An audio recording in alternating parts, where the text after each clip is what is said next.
Esta es una historia que en México pareciera haber sido contada mal tantas veces en la escuela, en los salones de clases y en aburridas ceremonias, que pues volver a repetirla hasta parece un abuso.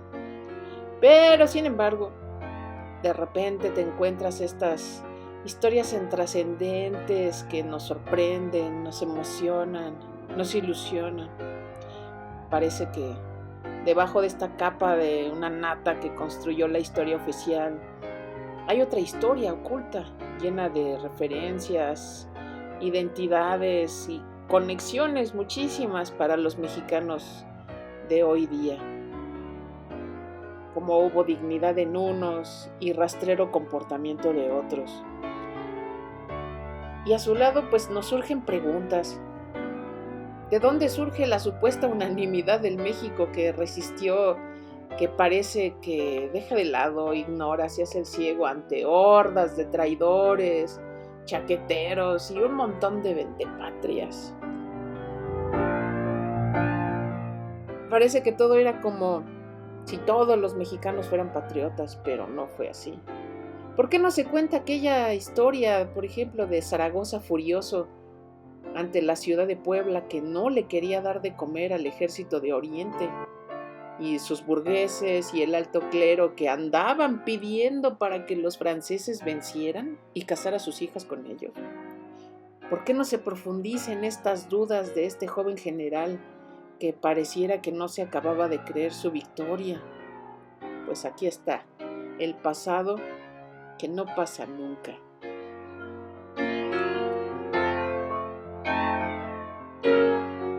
La generación de militantes de los cuadros político-militares que hizo la reforma, pues resulta extraordinariamente atractiva.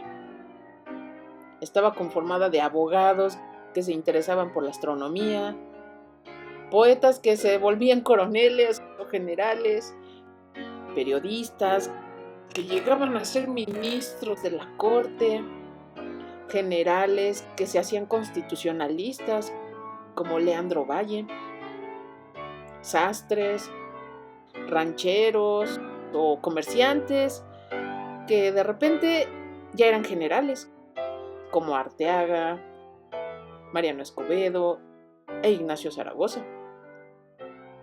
Todos eran patriotas, enloquecidamente patriotas, terriblemente celosos de su independencia y dotados de un gran espíritu crítico, honestos hasta la absoluta pobreza, como Guillermo Prieto, que después de haber sido ministro de Hacienda, lo enterraron con un gabán al que le faltaban 2 botones.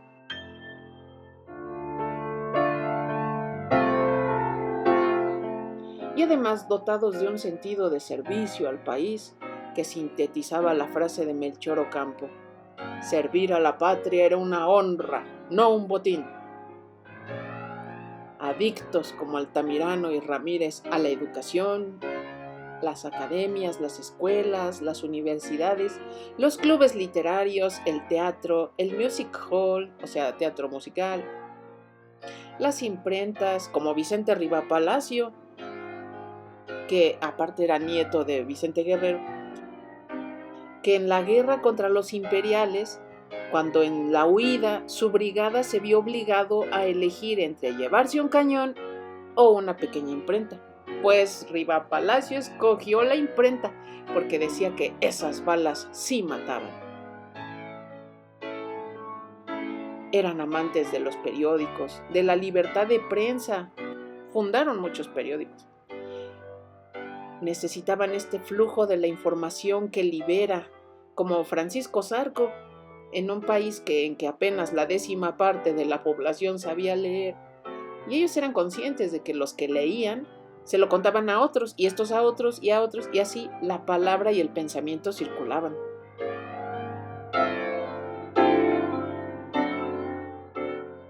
Estaban obsesionados por la iluminación, por las luces, los adelantos, el conocimiento, la ilustración y la ciencia.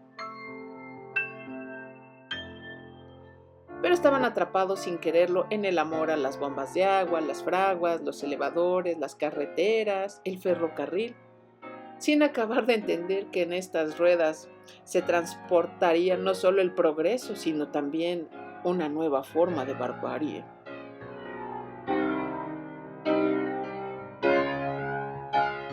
Casi ninguno, si excluimos al nigromante y a veces a Altamirano, tenían sensibilidad por el mundo indígena. Graso error, porque allí es donde se refugiaba el clero rural, el eterno enemigo del Estado y del desarrollo, envenenando a la gente.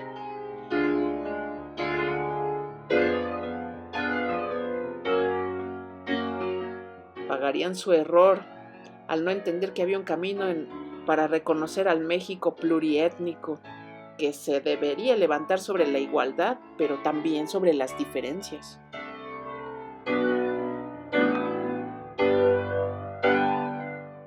Pero lo salvaba una mentalidad que no daba nada por bueno, lo históricamente inevitable, que veneraba las costumbres, lo popular, al pueblo llano, a los trabajadores y los artesanos, y los oficios mayores como el de impresor o también los pequeños como el de ser pajarero.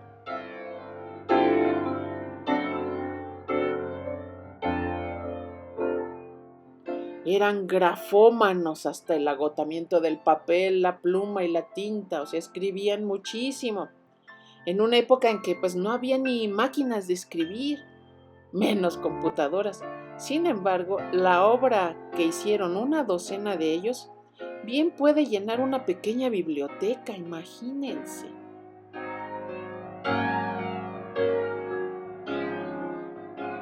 Eran orgullosos, pero humildes, como Santos Degollado, que, siendo general, cosía los botones y remendaba la ropa de sus soldados.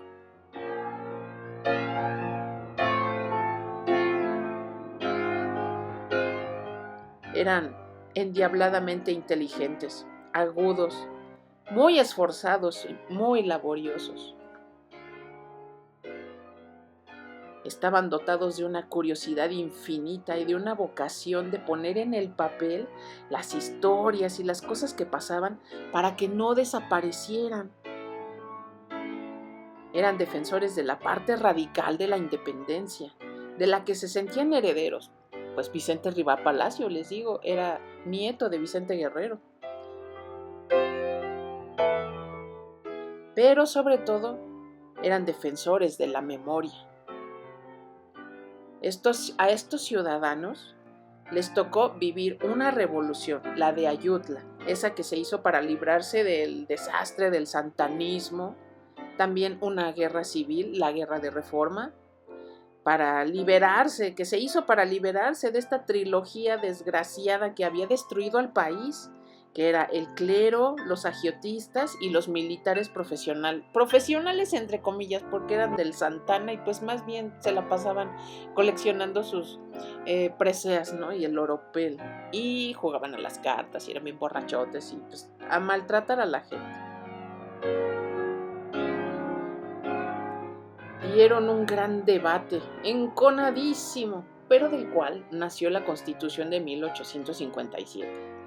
Pero también vivieron dos guerras contra gobiernos extranjeros, la de 1846 y 47 contra los gringos, y luego la invasión francesa, y aparte estar soportando un montón de cuartelazos y sabotajes de los conservadores y los militares santanistas, que sobrevivían por ahí todavía. Así que estos patrióticos ciudadanos, estos héroes, en 30 años, no tuvieron respiro.